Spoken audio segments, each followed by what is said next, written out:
नमस्कार, मी Avinash शिलेकर. PCB today मध्ये आपलं स्वागत आहे. गेले महिनाभर राम मंदिर घोटाळा, राम मंदिराचा चोरी, दरोडा, डाका काही म्हणा, तो देशभर चर्चेला विषय आहे. तो कसा आहे, काय आहे, ते आता आता कुठे मेन स्ट्रीम मीडिया ज्याला म्हणतो आपण, वर्तमानपत्र किंवा इतर माध्यम, त्याच्यामध्ये चर्चा वगैरे ऐकलं.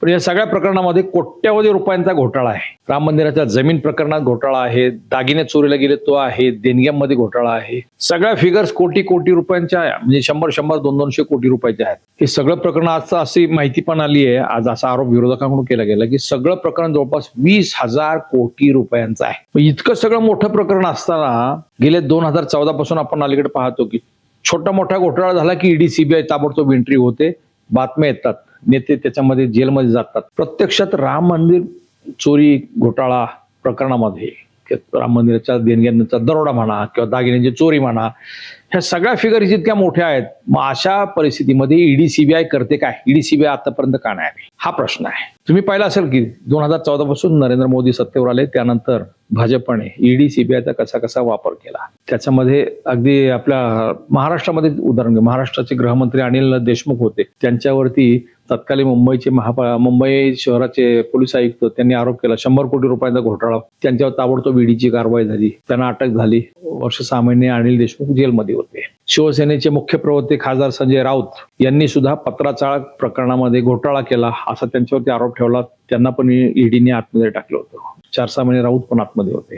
दिल्लीचे उपमुख्यमंत्री मनीष सिसोदिया यांच्यावरती मद्य घोटाळा प्रकरणामध्ये सुद्धा ईडीने कारवाई केली होती, सीबीआयने कारवाई केली होती. त्यांच्या घरावरती छापे टाकले, त्यांच्या सगळ्या व्यवहारांची चौकशी झाली, ते पण वर्षभर जेलमध्ये होते. मनीष जैन, यादी फार मोठी अशी.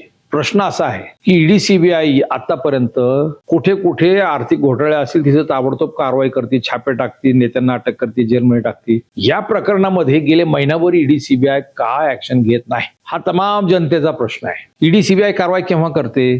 जिथे फार मोठा आर्थिक घोटाळा असेल, त्या तक्रारी असेल, त्या संदर्भात ईडी सीबीआय ताबडतोब ऍक्शन घेते. भ्रष्टाचाराची जेवढी प्रकरणे त्याच्यामध्ये ईडी सीबीआय आहे, ताबडतोब ऍक्शन घेते. केंद्र सरकारच्या आदेशानुसार ईडी सीबीआय ऍक्शन घेत असते, किंवा राज्य सरकारने शिफारस केली तरी ते ऍक्शन केंद्र सरकार मार्फत होते. त्याशिवाय न्यायालयाचा आदेश असेल की या प्रकरणामध्ये ईडी सीबीआय चौकशी करावी, तिथे चौकशी होते.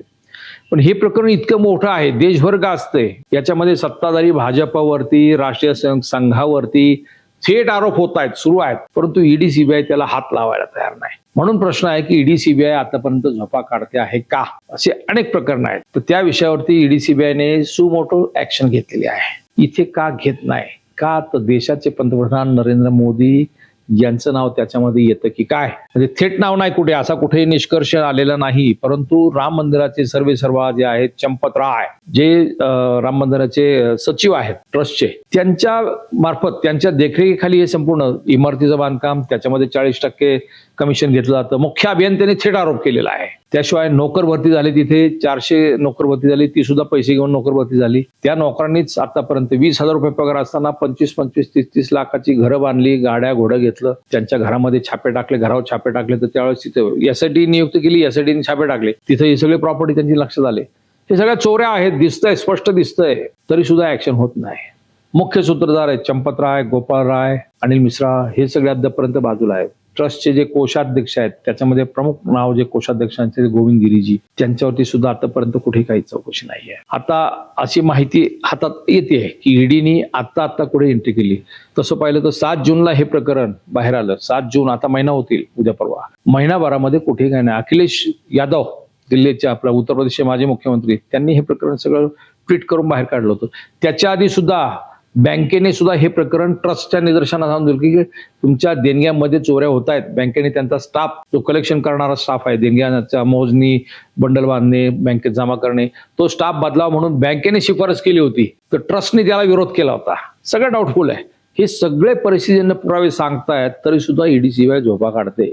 या सगळ्या प्रकरणामध्ये आर्थिक घोटाळा आहे. ट्रस्टचे कोषाध्यक्ष आहेत कोण? गोविंद गिरी जी महाराज, जे मोशीला त्यांचा एक फार मोठा आश्रम आहे, आळंदीजवळ मोशी, ते त्यांचा फार मोठा आश्रम आहे. त्यांनी स्पष्ट खुलासा केलेला आहे की देणगीदारांनी किंवा भाविकांनी या विषयावरती घाबरून जायचं कारण नाही. त्यांनी दिलेल्या देणग्या, त्यांनी दिलेले दागिने सगळे सुरक्षित आहेत, असं ते ठामपणे सांगतायत. त्यांनी इंस्टाग्रामवरती ती त्यांची पोस्ट आहे, त्यांची बाजू त्यांनी मांडलेली आहे. परंतु प्रत्यक्षामध्ये खासदार संजय सिंग हे जे आपचे खासदार आहेत, त्यांनी एक एक कागदपत्र देऊन पुरावे देऊन ज्या आता सगळे प्रेस कॉन्फरन्स घेऊन सांगितलेलं ते पाहिल्यावरती ते सगळं भयानक आहे. अयोध्येतले आणि फैजाबादचे तिथले वकील जे आहेत, बार असोसिएशनचे वकील, त्यांनी हे सगळे प्रकरण पाहिले, त्यातले पुरावे पाहिले, त्यांनी सरळ सरळ तक्रार दाखल केली पोलीस स्टेशनला. काल एक फार मोठा मोर्चा काढला होता त्यांनी. म्हणजे देशभरातून या विषयावरती सगळे छोटे मोठे युट्यूबर्स, सगळे छोटे मोठे पत्रकार यांनी अगदी परखड विश्लेषण केलेलं आहे.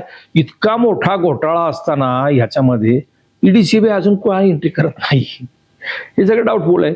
म्हणजे ईडी सीबीआय हे केंद्र सरकारचे पोपट आहे. ते सांगतील त्यावेळेस ते कारवाई करणार. इथं ते कारवाई करणार आहे का आता थेट चंपत राय यांचे गॉडफादर कोण, तर पंतप्रधान नरेंद्र मोदी यांच्याकडे बोट जातं. म्हणजे अद्यापर्यंत तसा निष्कर्ष निघालेला नाही, परंतु सगळ्या चर्चेचा सूर, संशयाची सुई ही सगळी चंपत राय यांच्याकडे आहे. त्यांच्यावर कारवाई होत नाही, त्यांना वाचवायचा प्रयत्न होतो. चंपत राय यांना वाचवण्यासाठी हिंदुत्ववादी काही संस्था, संघटना त्या पुढे आलेल्या आहेत. दस्तूर खुद्द RSSने सुद्धा या प्रकरणामध्ये काही तथ्य नाही, अफवा आहेत वगैरे वगैरे.